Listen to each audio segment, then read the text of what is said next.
देखो भाई ये एक ट्रीट है भाई। अगर एक दिन आप यहाँ पर लियोनेल मेसी को MLS को खाते हुए देख रहे हो और उसके अगले ही दिन आप यहाँ पर क्रिस्टियानो रोनाल्डो को क्लच करते हुए देख रहे हो एक ऐसे मोमेंट पे जहां पर आपको ये लग रहा था कि यार अल नसर का तो कुछ हो ही नहीं सकता, that is a treat. And Cristiano Ronaldo को भाई ऐसे क्लच करते हुए देखना ना पर्टिकुलरली रोनाल्डो फैंस के लिए भाई एक इमोशंस है।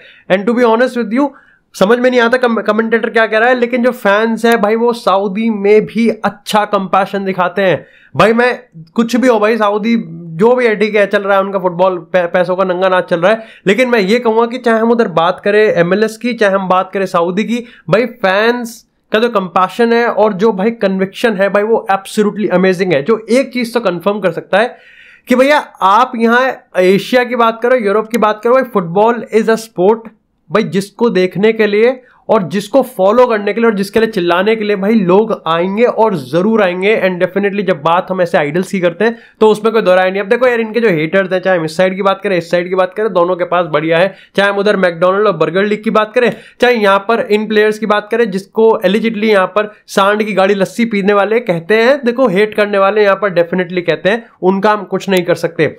भाई क्रिस्टियानो रोनाल्डो की जो एरियल एबिलिटी है भाई, पर्टिकुलरली मैं तुम्हें सही बात बताता हूं, आज भी मेरे को ऐसा लगता है कि जो ये लोग कहते हैं ना क्रिस्टियानो रोनाल्डो को तो भाई ड्रिबलिंग करनी चाहिए और ऐसे स्पीड में निकलना चाहिए और ये 4 स्टेप ओवर और यहां पर क्रोकेता और यहां पर इलास्टिको मारना चाहिए, भाई दे आर बीइंग इमैच्योर। भाई तुमको समझना पड़ेगा क्रिस्टियानो रोनाल्डो बीइंग 38 और वेरी सून टू बिकम 39, भाई उसको अडेप्ट करना है। और आप यहां पर क्रिस्टियानो रोनाल्डो की स्कोरिंग एबिलिटी, उसके क्लच की एबिलिटी, लेकिन एक ऐसी एबिलिटी भी है जो कि बहुत अंडररेटेड है एंड दैट इज कि वो किस तरीके से अडेप्ट करता है।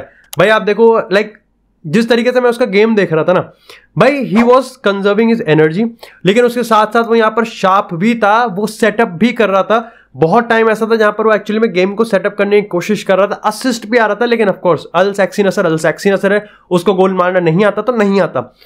लेकिन यहां पर रोनाल्डो को पता है कि भाई वो क्या चीज अब कर सकता है और उसमें वो मैक्सिमम है। भाई साइमल्टेनियसली 2 गेम में 2 हेडर मारे हैं और काफी पिवटल मोमेंट पे मारे हैं।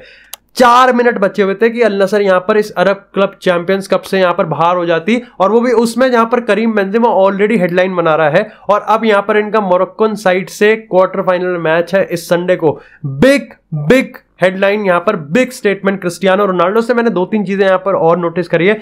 देखो सबसे पहले ब्रोजोविच की मैं बात करूं और अगर मैं यहां पर फुफाना की बात करूं, एलेक्स टेलेस की बात करूं, क्वालिटी आती है। दूसरी चीज भाई सादियो माने इज द वाइल्ड कार्ड। भाई ट्रंप हुकुम का इक्का है, उसकी पेस का मैच नहीं है किसी के पास, और अल नसर के पास एक्चुअली में कोई ऐसा प्लेयर था भी नहीं जो कि अपनी पेस से और अपने एक्सप्लोसिवनेस से यहां पर कुछ कर सकता है। अगर आप तलिस्का की बात करोगे तो वो बहुत ही सटल वे में खेलता है। इससे क्रिस्टियानो रोनाल्डो कितना फायदा होगा भाई ये देखने वाली बात है। साथ ही भाई एक चीज ऐसी भी मेरे को लग रही है कि हाँ भाई देखो आ रहा है, इंटरेस्ट देखने को आ रहा है यहां पर। बस मैं ये चीज कहना चाहूंगा, काफी लोग ये कहते हैं कि भाई MLS में कैसे इंटरेस्ट आ रहा है। देखो यार द वे ऑफ प्रेजेंटेशन जो है एप्पल का वो बहुत सेक्सी है, तो आपको यहां पर अच्छा लगता है देखने में।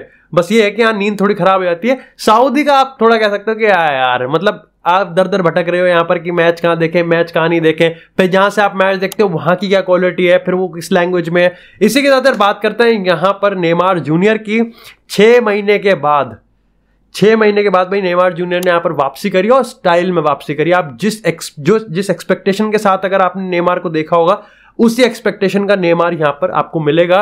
एंड ऑफ कोर्स भाई मैं पर्टिकुलरली नेमार की आने वाली जर्नी के लिए ये जो सीजन है इसमें बहुत ज्यादा एक्साइटेड हूं, क्योंकि शायद से 2017 के बाद पहली बार ऐसा हुआ है जहां पर सामने से कहना पड़ेगा कि भाई नेमार से ये एक्सपेक्टेड है। भाई नेमार को स्टेप अप करना पड़ेगा, नेमार को लीडर बनना पड़ेगा। अभी तक क्या हो रहा था कि नेमार नहीं है तो ठीक है किलियन एम्बापे रेस्क्यू कर रहा है, नेमार किलियन एम्बापे ठीक है, लियोनेल मेसी रहा 2 सीजन के लिए, कुछ ना कुछ रहा यहां पर, एडिसन कवानी, मतलब कुछ ना कुछ था। इस बार कोई भी नहीं है। आप कह सकते हो कि यहां पर काउंटर के लिए यहां पर वो प्लेयर साइन कर रहे हैं, लेकिन नेमार के स्टेटस का या फिर नेमार की क्वालिटी को आप किलियन एम्बापे थोड़ा मैच कर सकता है, लियोनेल मेसी यहां पर सरपास कर देगा, लेकिन Neymar is absolutely a gem और उसके पास ये एबिलिटी है। एक बड़ी चीज यहां पर ये है कि भाई नेमार को किस तरीके से यहां पर लुइस एनरिके मैनेज करेगा, that is up to the task. क्योंकि भाई यहां पर नेमार को अगर आपने फेल कर दिया तो आप यहां पर ऑलरेडी अपना जो प्रोजेक्ट है वो ढलता हुआ दिखोगे, और उसमें भी आप डेम्बेले की बात करोगे। देखो यहां पर 2 खबर आई है। सबसे पहले तो एक मार्सा ने शायद से लिखी है कि लुइस एनरिके कंटेम्पलेट कर रहा है कि वो आने वाले टाइम में शायद से पीएसजी से तंग आके छोड़ सकता है। बुलशिट। देखो मैंने हमेशा से कहा है कि पीएसजी में ये सास बहू का नाटक चलता रहेगा। लुइस एनरिके घुसा है, उसको पता है कि वो कहां अपना मुंह दे रहा है, तो डेफिनेटली मेरे को लगता है कि वो अभी तो यहां पर इतनी जल्दी फ्रस्ट्रेट नहीं होगा। जनवरी ट्रांसफर विंडो तक पीएसजी का क्या हाल है, डोमेस्टिक में क्या हाल है, चैंपियंस लीग में एम्बापे के साथ चीजें कहां जाती हैं, साइनिंग किस तरीके से होती हैं, और game style and plus bureaucratic toxicity की अगर हम बात करते हैं, भाई सारे पैमाने हैं जहां पर मेरे को लगता है लुइस एनरिके के डिसीजन पे बहुत बड़ा यहां पर एक फैक्टर होगा। लेकिन अभी तक एक ऑफिशियल मैच भी नहीं खेला और यहां पर खबरें छपने लगी स्पेनिश मीडिया से। कोई बात नहीं, कोई मतलब नहीं बनता। यहां पर एक और है कि डेम्बेले के लिए भाई हेयर भी गो हो चुका है। खुश होने वाली बात है, देखो मैं मजा तब आता है जब आप की मीडिया ही आपको चने के झाड़ से उतार देती है। भाई हाल ही में फ्रेंच मीडिया ने यहां पर सवाल खड़े करे हैं कि एक ऐसा प्लेयर जिसने लगभग 37% अवेलेबल मिनट खेले हैं बार्सिलोना में, 100 मिनट में से सिर्फ 37 मिनट खेले हैं फॉर एग्जांपल, और यही अगर डॉर्टमुंड के साथ कंपेयर करें तो 100 मिनट में से हाइपोथेटिकली उसने 74 मिनट यानी कि 74 मिनट खेले हैं। एक ऐसा बंदा जिसने लगभग 784 दिन, आप कायदे से कह सकते हो कि लगभग 2 साल इंजरी में ही बिताए हैं, तो उससे आप यहां पर कैसे एक्सपेक्ट कर सकते हो कि वो आते ही यहां पर एक स्टारडम वाला रोल निभाएगा। उन्होंने यहां पर ये चीज, अब देखो मैं ये इसलिए खुश हूं बिकॉज सवाल कर रहे हैं अंधाधुन में, क्योंकि बारसा को चढ़ाने के लिए फ्रेंच मीडिया या फिर अगर मैं पीएसजी कैंप की बात करूं, इवन पीएसजी के फैंस की बात करूं, वो इस चीज को लेकर बुलिश नहीं होना चाहिए। ये डील एब्सोल्युटली अमेजिंग है, but it is absolutely amazing as long कि उस्मान डेम्बेले इंजर्ड नहीं है। ये समझना पड़ेगा। बारसा में भी भाई अगर तुम देखो कि उनको दुख है, बट उनको दुख वो तब तक ही था जब तक उस्मान डेम्बेले यहां पर इंजर्ड नहीं था। अब क्योंकि उनको पता है कि यार वो इंजरी प्रोन है, और पर्टिकुलरली आप देखो नेमार की इंजरी प्रोन होते हुए भी नेमार को कितना सक्सेसफुल उन्होंने हील किया है, आपको पता है पीएसजी के मेडिकल कैंप का नहीं कर पाए हैं वो। उस्मान डेम्बेले इंजर्ड हो गया, कितनी जल्दी वो वापस से आएगा इसका भी कोई जवाब नहीं है। तो यहां पर बस यही चीज है कि एक प्लेयर तब तक ही अच्छा होता है जब तक वो एक्चुअली में अवेलेबल हो। अगर अवेलेबल ही नहीं है और आप 2 मैच में कह रहे हो कि he is one of the best in his position, उसका कोई फायदा ही नहीं है, क्योंकि गेम 50 खेलने होते हैं, 2 नहीं। इसी के साथ अगर बात करें यहां पर चेल्सी की, भाई चेल्सी ने यहां पर सैंचेज यानी कि ब्राइटन के गोलकीपर को साइन किया है 25 मिलियन यूरोज में। अच्छी डील है, आप कह सकते हो कि यहां पर चेल्सी खर्च कर रही है पैसा, लेकिन पिछले रिसेंट टाइम में उन्होंने यहां पर सेल भी करे हैं, तो आप कह सकते हो कि उनके पास अभी रेवेन्यू थोड़ा है नेट में। वो अभी भी लॉस में चल रहे हैं, लेकिन भाई ये उनके लिए जरूरी थी। एडवर्ड मेंडी गया, आप कैपा के लिए आपको कंपटीशन चाहिए था, और आप कहोगे कि क्या ब्राइटन क्या गोलकीपर इसका मतलब खराब है क्योंकि ब्राइटन कैसे जाने दे सकती है। देखो यहां पर बात यह कि डिजर्बी ने यहां पर स्टील है, आई थिंक कोई एक और गोलकीपर है जो कि लेके आए थे, वो ज्यादा मैच करता है डिजर्बी के स्टाइल से। यहां पर जो उसका फुटबॉलिंग आईक्यू है और जो शॉर्ट पासिंग एक्यूरेसी है वो उसकी ब्राइटन लाइक सेंचेस से ज्यादा अच्छी है, तो इसलिए यहां पर उन्होंने सेंचेस को जाने दिया। पर्टिकुलरली मेरे को लगता है अच्छी डील मिल गई चेल्सी को। चेल्सी को जरूरत है, पोचेटिनो गैम्बल करना चाहता है, we believe in Pochettino. Particularly I think ये साइनिंग पोचेटिनो की हो सकती है, क्योंकि इट्स वेरी वेरी वेरी मतलब बहुत ही स्पॉन्टेनियस हुई है डील। कोई ऐसा नहीं कह सकते कि हाँ 7 दिन से 8 दिन से यहाँ पर स्टैंड ऑफ चल रहा है, तो आप कह सकते हो यहाँ पर बात बन गई। इसी के साथ यहाँ पर अगर कासिडो की बात करें तो भाई ब्राइटन ये एक्सपेक्ट करते कि कासिडो की 100 मिलियन की जो डील है, जो थ्रेशोल्ड है, उसको कोई भी रीच नहीं करेगा। अब चेल्सी वाले लोग इरिटेट हो रहे हैं, फैंस इसलिए इरिटेट हो रहे हैं कि जब आप इतना ही ओवर पे कर रहे हो सबको, तो जहां सबसे ज्यादा जरूरत है कर दो यार। लेकिन वहीं अगर चेल्सी एडमिनिस्ट्रेशन की बात करते हैं तो वो मानने को राजी नहीं है कि भाई यहां पर ब्राइटन क्यों ये डील लेके अभी भी अटकी हुई है। उनको बेचना है, हमको खरीदना है। जब हम उनको यहाँ पर ब्राइटन के, अगर हम बाकी प्लेयर्स की बात करें, भाई बेन चिल्वेल की बात करें, अरे क्या नाम है उसका, घुंघरालू बाल वाला, वो कौन है, वो बॉब मार्ले, जो भी है, वो हो गया काम उसका कुकरेला। तो भाई जब कुकरेला की डील हमने कर ली, जब हम यहाँ पर सैंचेस को लिया है, तो भाई हमारे जो रिलेशन है वो अच्छे होने चाहिए। ऐसे में हम एक्सपेक्ट करते हैं कि भाई यहाँ पर चीजें अच्छी होनी चाहिए, बट अभी तक तो ये है कि भाई कासिडो रुकेगा।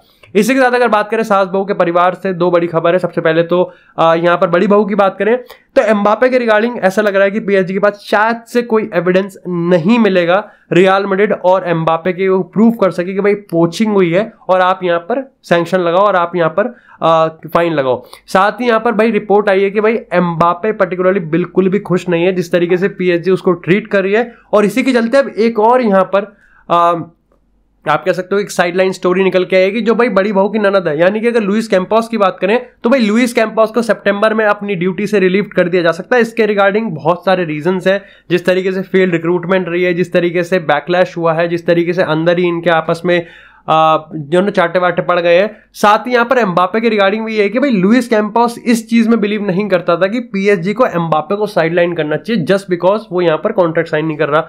और ये खबर मैं आपको बता दूं कि एम्बापे को साइडलाइन करना है, खुद यहां पर फ्रेंच मीडिया बता रही है कि भाई यहां पर पीएसजी के माई बाप का ऊपर से ऑर्डर आया है। नसर खिलाफी ने खुद ये डिसीजन नहीं लिया है, ये ऊपर से डायरेक्ट ऑर्डर है कि बाहर कर दो इसको और ये नहीं खेलेगा, मतलब कोई भी गेम नहीं खेलेगा, तो कंफर्म है। ऐसे में यहां पर एम्बापे भी अपनी चीज पे अड़ा हुआ है कि भाई वो नहीं पुश करेगा कि रियल मैड्रिड उसके लिए यहां पर उसको साइन करने के लिए बिड करे। अगर बिड करती है फिर डिफरेंट होता है, लेकिन अभी के लिए वो अपने डिसीजन पे बना हुआ है। इसी के साथ यहां पर अगर गोंसालो रैमोस की बात करें तो भाई गोंसालो रैमोस के लिए यहां पर पीएसजी पे करने के लिए तैयार है। ये डील भी बिल्कुल फास्ट ट्रैक पे है। डेम्बेले ले लिया, यहां पर एम्बापे को बाहर कर दिया, नेमार वापसी आ गया और गोंसालो रैमोस आप मान सकते हो कि जो नया नंबर 9 है वो यहां पर गोंसालो रैमोस है। खुद डेविड ऑर्नस्टीन ने बताया कि भाई गोंसालो रैमोस एक्चुअली में मैनचेस्टर यूनाइटेड की लिस्ट में एक बैकअप स्ट्राइकर के तौर पे था अगर हम रास्मस हॉयलैंड की बात करें। इसी के साथ अगर फ्लैश न्यूज की बात करें काफी इंटरेस्टिंग है। सबसे पहले भाई यहां पर मैनचेस्टर सिटी की जो डील अटकी हुई थी ग्वार्डियोल की वो यहां पर अब कंप्लीट हो गई है एंड जो सम है वो आई थिंक 80 मिलियन पाउंड्स थी मैग्वायर की। हाँ 77 मिलियन पाउंड्स यहां पर भाई मैनचेस्टर सिटी ने ग्वार्डियोल को दिए हैं, बिल्कुल स्ट्रेट अप, मतलब क्लब ऐसा होना चाहिए, स्ट्रेट अप भाई, नगद दिया है, बिल्कुल छाप के बैंक से करार ला के नोट दिए उनको 77 मिलियन पाउंड्स। ये 3 मिलियन पाउंड कम है, अगर ये ज्यादा हो जाते तो वर्ल्ड्स मोस्ट एक्सपेंसिव डिफेंडर हो जाता, क्योंकि 80 मिलियन पाउंड एक्चुअली में यूनाइटेड ने लेस्टर सिटी को दिए थे for Harry the goat Maguire. अब यहां पर ये डील आप कह सकते हो कि बहुत ही ज्यादा क्रूशियल है और इससे आप ये कह सकते हो कि आयमरिक लेपोर्ट का जो किस्सा है वो निपटता हुआ दिख गया। इसी के साथ भाई आर्सेनल ने यहां पर बिल्कुल हाल ही में बिल्कुल ताजा डेविड राया के लिए यहां पर अपना बिड मार दी है और ये ऑफिशियली एक्सेप्ट भी हो सकती है। इसी के साथ यहां पर भाई न्यूकासल यूनाइटेड ने एक और अपॉर्चुनिस्टिक साइनिंग करी है और वो है यहां पर साउथहैम्पटन के राइट बैक लिवरामेंटो। अगर मैं आपको बताऊं लिवरामेंटो एक्चुअली में चेल्सी के ग्रेजुएट हैं और यहां पर इस डील से चेल्सी को बहुत फायदा हुआ है, क्योंकि चेल्सी का ऐसा हिसाब था, इस डील का कुछ ऐसा स्ट्रक्चर था कि जितने में ज्यादा बिकेगा उतना चेल्सी का ज्यादा होगा, कि 50 मिलियन के अगर आसपास से अगर बिकेगा 50 million euros, I think 42 million pound यहां पर दिए हैं न्यूकासल ने। तो मैं तुमको हाइपोथेटिकली बता रहा हूं अगर 50 मिलियन पाउंड्स में ये बिकेगा तो उसमें से 28 मिलियन यहां पर न्यूकासल साउथहैम्पटन रखेगा और 22 मिलियन यहां पर चेल्सी रखेगी। इस तरीके की डील यहां पर स्ट्राइक हुई है, तो आप कह सकते हो कि इससे चेल्सी का काफी अच्छा फायदा हुआ है। इसी के साथ अगर बात करें यहां पर बार्सिलोना की, देखो न्यूकासल की मैं आपको बताऊं, न्यूकासल ने खरीदा भी इसलिए, उनको वैसे लेफ्ट बैक चाहिए क्वालिटी, लेकिन खरीदा उन्होंने यहां पर इसलिए क्योंकि भाई यहां पर क्योंकि वो चैंपियंस लीग में खेलेंगे और यहां पर जो केरन ट्रिपियर है वो 33 का होने वाला है, ऐसे में आप एक्सपेक्ट नहीं कर सकते कि वो वर्ल्ड क्लास परफॉर्मेंस देगा। लिवरामेंटो 20 साल का है, ज्यादा अपीयरेंस नहीं दिए, 2 ही अपीयरेंस दिए, प्री सीजन में फीचर था लेकिन पिछले साल ACL हो गया, फिर भी 42-45 मिलियन का चला गया। I don't know, English tax कह सकते हो, बट ठीक है भाई न्यूकासल पे पैसा है और अभी वो साइनिंग भी ठीक है, अच्छे कर रहे हैं। उनको लगता है कि टैक्टिकली आने वाले 6-7 साल की हमारी बात हो जाएगी। इसी के साथ अगर बार्सिलोना से बात करें तो अल हाली ने भाई यहां पर 15 मिलियन का ऑफर दे दिया है फ्रैंक कैसी के लिए, और कैसी जो कि पहले रिलेक्टेंट था, बार्सिलोना जिसकी पहले बात टूट गई थी, अब ये दोनों ही चीज ग्रीन टिक हो सकता है और यहां पर फ्रैंक कैसी टू अल हाली ये कंफर्म होता हुआ दिख रहा है। बहुत इंपॉर्टेंट है, 25 मिलियन डेम्बेले के मिल गए, 15 मिलियन यहां पर आपको कैसी के मिल गए, तो आपका काम यहां पर हो गया, आप अच्छे राह पे चल रहे हो, एटलीस्ट आप यहां पर रजिस्टर वगैरह कर सकते हो। फ्रैंक कैसी पर्टिकुलरली मैं कह सकता हूं कि नेवर मेड फॉर बार्सिलोना था। आप कह सकते हो कि कभी जावी को उसकी जरूरत नहीं थी, जरूरत थी लेकिन ही नेवर फिगर आउट कि उसको कैसे यूज करेगा। अच्छा है आप यहां पर फ्री एजेंट पे फिर आपने निकाल दिया उसको, तो आपने सैलरी भी उसकी हटा दी और आपने पैसा भी खींच लिया। Good money making scheme for Barcelona. यहां पर मेरे को लगता है कि वाई टॉटनम का बताया गया कि टॉटनम ने यहां पर इंटरेस्टेड थी बट बिड नहीं मारा। I don't know why Tottenham ने बिड नहीं मारा, क्योंकि होइबेर्ग जो कि एथलेटिको मैड्रिड के रडार पे है, आपको समझना पड़ेगा, उनको समझना पड़ेगा कि भाई यहां पर आपको फ्रैंक कैसी की जरूरत है। फ्रैंक कैसी अभी भी पर्टिकुलरली काफी यूरोपियन क्लब्स के लिए खेल सकता है। उसने यहां पर रिपोर्ट्स ने खुद बताया कि फ्रैंक कैसी सीरिया जाने के लिए इंटरेस्टेड नहीं था, प्रीमियर लीग का वो वेट कर रहा था, टॉटनम इंटरेस्टेड थी, ऑफर कभी आया नहीं। बाकी thank you so much guys for watching this episode. अगर आपको एपिसोड पसंद आता है एपिसोड को लाइक करें, चैनल को सब्सक्राइब करें, आपको इस फुटबॉल से एक्सक्लूसिव कंटेंट चैनल पर मिलता रहेगा। तब तक के लिए stay tuned, stay safe and I will see you in the next episode.